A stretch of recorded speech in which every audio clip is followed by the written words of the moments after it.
Imagine navigating a bustling city without street signs or knowing exactly where you're headed. Now, think about diving into English without understanding the role of articles. How would you pinpoint what you're talking about? Welcome to our channel, where today, we're diving deep into the world of articles in English. These tiny words, an, and the, are your guideposts in the vast landscape of language, helping you specify, generalize, and navigate with precision. We'll explore how these articles help us signal specific versus non-specific nouns and uncover some nuanced rules you might have missed. Ready to master these essential tools in your linguistic toolkit? Let's embark on this journey together. First up, we have a, and, which are known as indefinite articles. These are used when we're talking about something non-specific. For example, my daughter really wants a dog for Christmas. Somebody call a policeman. When I was at the zoo, I saw an elephant.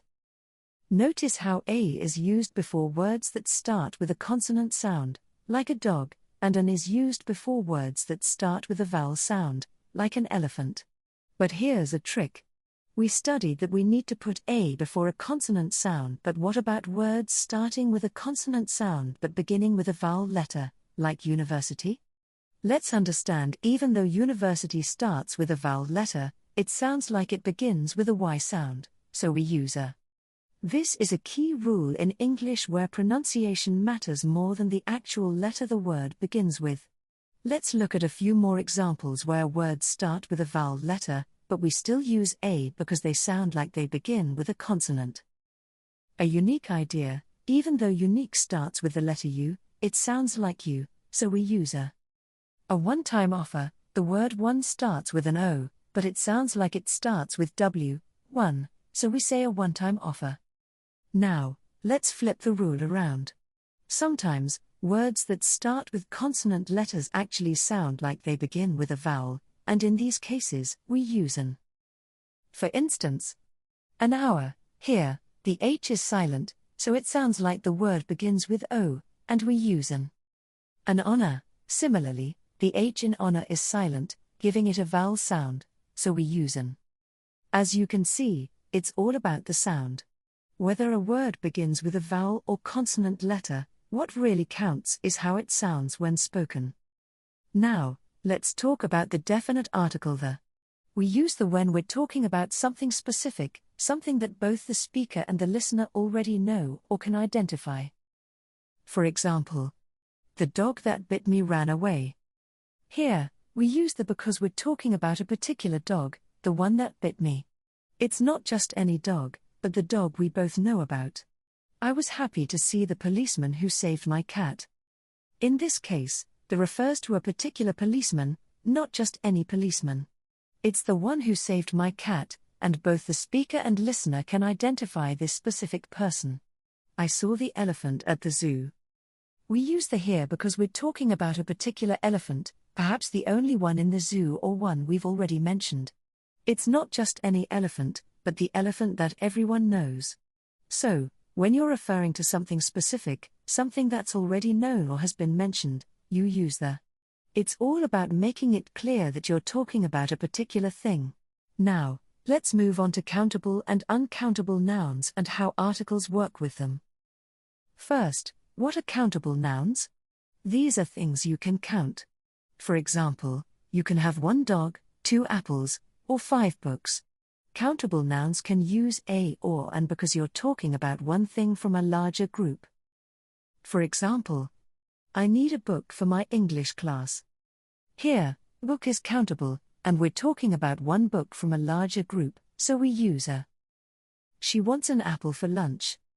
In this case, apple is also countable, and we're referring to one apple from many, so we use an. Now, let's talk about uncountable nouns. These are things you can't count, things like water, sugar, or music. With uncountable nouns, we don't usually use a or an. Instead, we might use the if we're talking about something specific, or no article at all if we're talking in general. For example, he spilled the milk all over the floor. Here, the is used because we're talking about a specific instance of milk, maybe the one you just bought earlier. I drink water every day. In this sentence, no article is used because we're talking about water in general, not a specific bottle or glass of water. So, with countable nouns, we can use a or an to talk about one item from a larger group. But with uncountable nouns, we either use the when referring to something specific or no article when speaking generally. Great, we've covered how to use a and an with countable nouns and the with specific instances. Now, let's understand where articles are exempted. When it comes to uncountable nouns, there are cases where we don't use any articles at all. Uncountable nouns refer to things that can't be counted individually, such as substances, concepts, or general categories. Here's how it works. When talking about uncountable nouns in a general sense, we don't use a, an, or the. For example, I love music. We're talking about music in general, not a specific piece of music, so no article is used. Water is essential for life. Here, we're referring to water as a general concept, not any specific quantity or type, so no article is needed. Specific reference with uncountable nouns. Sometimes, they can be used with uncountable nouns if we're referring to a specific instance or type. He spilled the milk on the counter. In this case, the milk refers to a specific instance of milk, not just milk in general. She enjoys the music of Beethoven. Here, the music is specific to Beethoven, not music in general. Let's move on to academic subjects. No articles are needed when we talk about subjects in general. For instance, mathematics is my favorite subject. Here, mathematics refers to the general study of the subject. Likewise, she's studying biology at university. Here, biology is mentioned in a general sense, without any specific reference to a particular course or instance. Abstract nouns are another area where articles are often omitted. For instance, love is essential for happiness. Here, love is used as a general concept rather than a specific instance. Likewise, freedom is a basic human right. Freedom refers to the general idea, not a particular instance. There are a few more cases where articles are exempted. Names of meals, we had lunch at noon. No article is used with lunch because it refers to the meal in general. Names of institutions, he studies at university. In this case, university is a general term, so no article is needed. Proper nouns, they visited Mount Everest. Mount Everest refers to a specific place, but when mentioning it generally, no article is used. Finally, let's consider common collocations and idiomatic expressions. For instance, give advice when asked. In this context, advice is used generally without an article. Another example is, take action to improve your skills. Here, action is used in a general sense. And that wraps up our exploration of when to use and omit articles.